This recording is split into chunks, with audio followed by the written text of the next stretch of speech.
Welcome to Scout the Pages. Today we're going to talk about my massive reading schedule for February 2024. One day I feel alright. The next I'm looking for the light, for the light, for the light. I have been experimenting with a reading schedule for the last few months and it has been such a success. I'm going to be doing this for the rest of the year. I took January off from doing my reading schedule. I just wanted to kind of mood read as I settled into the new year, but I am getting back into it for February. Sprinkled throughout the month, you will notice I just have graphic novel written. I have a huge stack of graphic novels that we're going to go through at the end here. That is for a massive series where I am reading 2023 published graphic novels. I'm reading literally as many as I can get my hands on that I'm interested in. So that's like almost 20 books, I believe. I'm doing a video series where I review them because Goodreads removed the graphic novel genre from their choice awards, and I think that is a really big slap to the arts and education and queer community. So me and MJ Reads are trying to bring attention to graphic novels and review them for you and share them with you and just get people talking about graphic novels because they're a medium that deserves attention and should not just be pushed to the side. We're gonna start the month off a little spicy. It is the month of romance, as you may know, and therefore I'm going to be reading this incredibly unhinged and cringe romance from Ilara's Cave collection. I found these at a used bookstore in a library. I got very lucky. It was only like 25 cents or something like that. This one was 50 cents.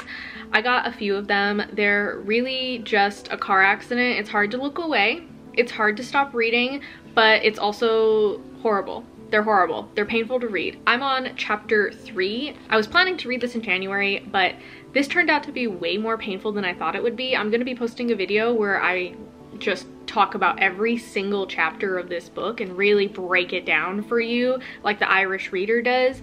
It's awful, okay? I have a lot to say about each chapter. It is so cringe. I'm taking notes as I read. I'm updating you at every single chapter because there's just that much cringe going on. So yeah, follow that series of reading unhinged romances if you're interested. But yeah, I'm gonna start the month off with this so that I could get this out by Valentine's Day. I have it tabbed up here for each day, how much I need to read. This is my homework read essentially because it is that painful to read. I have to force myself. So please subscribe. I'm going through pain and suffering for you because I'm not enjoying this. A book that I am also currently reading is The Dragonette Prophecy. I'm reading this for a video as well. I'm doing a very big video playlist where I read every book in the series and give you a video per book. They are quite complex dragon fantasies for about middle grade to early young adult. I loved the graphic novels last year, so I'm really excited to get into these. I'm almost halfway into this one. I just lost my audiobook back to the library and I was really enjoying the audiobook experience. So I don't know when I'm gonna get this in. It says that I'll get it in 2 weeks, so I didn't put it on the schedule as a date. But once it does come in, I will read it when I am not reading another audiobook, but when I have a physical read instead. This will be my priority audiobook if it comes in time. But the next book I have is not the entirety of Elantris, hear me out. I am reading the audiobook dramatizations of this book and there are 3 parts to that, so this book gets split into 3 chunks. I have read part 1 in January. If everything has gone well for the last few days of January, I should be done with it. And then I will be finishing out part 2 of the dramatization this month. Part 3 will be likely in March. I'm doing a massive reading series where I read the entire Cosmere by Brandon Sanderson. It's an insane reading project. Diving into the deep end of the Cosmere is insane. I don't know what I'm doing, but it's been a very interesting experience so far. So please subscribe so you can follow along. It is very interesting. And I will be doing a dedicated video to this, a spoiler-free and a spoilery version so that everyone can enjoy it without having to worry. But yeah, so part 2 of this will be happening. This is a very interesting, slow fantasy with like a twist on zombies, I guess, is what's happening in the first few pages here. Very interested and cannot wait to talk to you about this because I have a lot of thoughts. The next book we have I talked about in my January wrap-up, and that is The Piano. I read this and now I'm going to be reading the second book by Edgar J. Hyde in the Creeper series. This is Stage Fright. I am reading these because I found them at the Dollar Tree for $1.25. They are budget R.L. Stine, essentially. The first book was a reading experience. I did a video, so you can go check out that playlist if you are interested in the video series. I have a lot of thoughts about these books, and they're very short, so that ominous, right? That's not looking good for them. So yeah, I'm gonna read the second one, and they're at least quick reads. I can read them in about one sitting, but they are quite painful to read, at least so far. Hopefully this one changes my mind, but I doubt it because it's about witches, and as a pagan modern witch myself, I tend to get quite offended by things that don't portray witches correctly. Next, we have Night of the Witch by Sarah Rosh and Beth Revis. I believe this book came out in 2023 or early 2024. I honestly cannot remember. I saw it at the library and I thought it looked really interesting. I am waiting on the audiobook to come in, so it is on the schedule, but I could see the audiobook not coming in time, and then I will have to move the schedule around, which is totally fine. But I already have it tabbed up. I'm planning to read it in about 5 days, 4 to 5. We'll see what happens. This seems like a really fast read. I think there's romance. I think it's like a witch hunter and a witch, which I think is cool. I never read the other one, whatever this one was called. I saw reviews for it and it just didn't interest me, but this one does interest me, and I've enjoyed books by Sarah Rosh in the past. So yeah, gonna plan to read this one by audiobook, but it also looks like a very easy physical read as well, so I'll give it a try.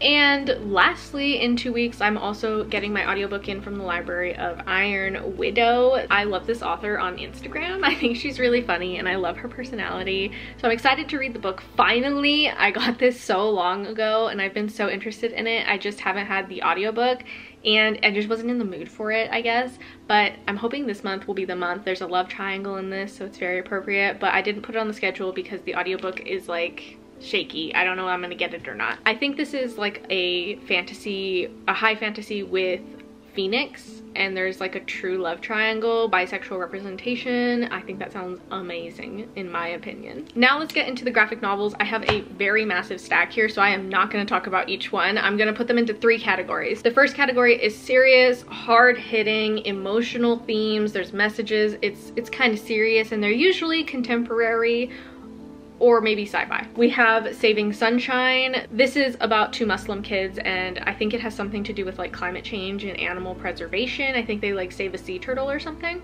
Seems fun, but it also seems kind of emotional, and I believe I've read the first page and they talk a little bit about kind of the racism against Muslims in America, so gonna be kind of hard-hitting. Next we have Curl Friends, New in Town. This is a book about, I think, girls in high school loving their hair for textured hair, which I think is an amazing concept. I read this book last year and really enjoyed it, so very excited to dive into this one. All of these graphic novels are for the 2023 video series that I will have linked to the playlist, but essentially I was interested in this because my daughter does have curly hair, like very, very curly hair. Not textured because she's white like me, but she still has curly hair, and I think everyone who has curly hair hates their hair, and I want to have books in a catalog that I can give to her so that she can maybe get some education on hair care. But yeah, this seems really cute, and it seems like it might have like an artist kind of twist on it, like she might like to paint or something. It sounds cute. I'm excited. Next we have Picture Day, which is also about hair, strangely. I just picked this one up because it was contemporary and it's on the 2023 list, but it seems like she cuts her hair off or something. I don't know. Seems fun. Seems like it's about self-confidence. And then we have a very hard-hitting book called In Limbo, which I believe is about a Korean American girl, and she's dealing with a toxic family member, and I can't remember if a family member dies or something, but essentially she's dealing with mental health issues, and it sounds like it's going to be really complicated and have a lot to do with like narcissistic parents. So wish me luck on this one. I am a very emotional person, so I'm scared. In a similar vein, we have a book about eating disorders, and it's caused by a toxic narcissistic eating disorder. What do they call those? Almond moms. Yeah, this one also seems like it's gonna be quite hard hitting. I believe this one also features the death of a family member. I know, I'm setting myself up for some emotions this month. And lastly in this category we have Project Knot. It's not super serious, I don't think. It's a queer sci-fi romance, but I put it in this category because it doesn't seem like super magical. It seems more of like a space opera, contemporary in space. That's why I put it in this category. It's kind of the same tone and kind of story. So yeah, love a good sci-fi romance. The next category we have is magical, quirky, whimsical. There's some sort of fantastical element and the tone seems to be a little lighter. First, we have The Dog Knight. It's about a kid who's non-binary and a dog knight.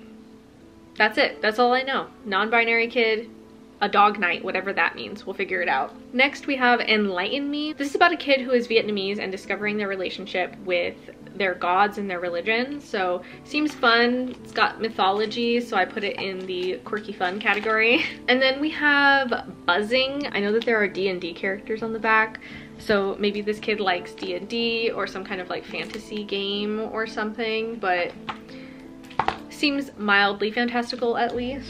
Next we have Lo and Behold, which I believe is a friendship and they do a lot of like imagination play. That's what it seems like. I don't know anything about it. That's it. Next we have Grace Needs Space. I don't know anything about this book, but it seems like maybe she's like off in her own little world, or maybe she actually does go to space. I'm not quite sure. We'll find out.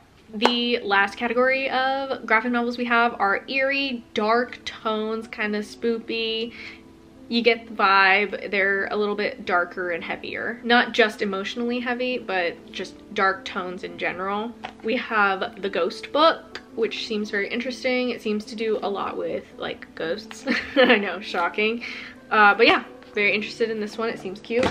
And then we have a book that is not in the 2023 videos. I think this is just a book that was published a long time ago, but it seems really creepy. Like really creepy. Kind of nervous about this one, but it is very short. We'll see what it's all about. This is Lenore. I don't know. And we have another 2023 book. This is Things in the Basement. This one seems quite spooky and maybe like incredibly heavy emotionally. I'm not quite sure.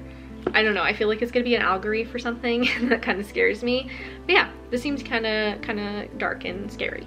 And then lastly, we have Beowulf, Beowulf. I don't know how to say it. But this seems very emotional and very dark. There's a lot of very dark and scary imagery in here that it doesn't seem very positive. So we'll see how this goes. It seems like a dark adventure, kind of a grim fairy tale. Also nervous. I don't like dark things generally, so we'll see how this goes. And those are the dozens of books I would like to read next month. Let me know down below what you would like to read in February, and if you're doing anything to celebrate the month of romance, let me know what you're doing. Thank you so much for watching. Please like and subscribe. I will see you in the next one. Stay safe and stay kind, siblings.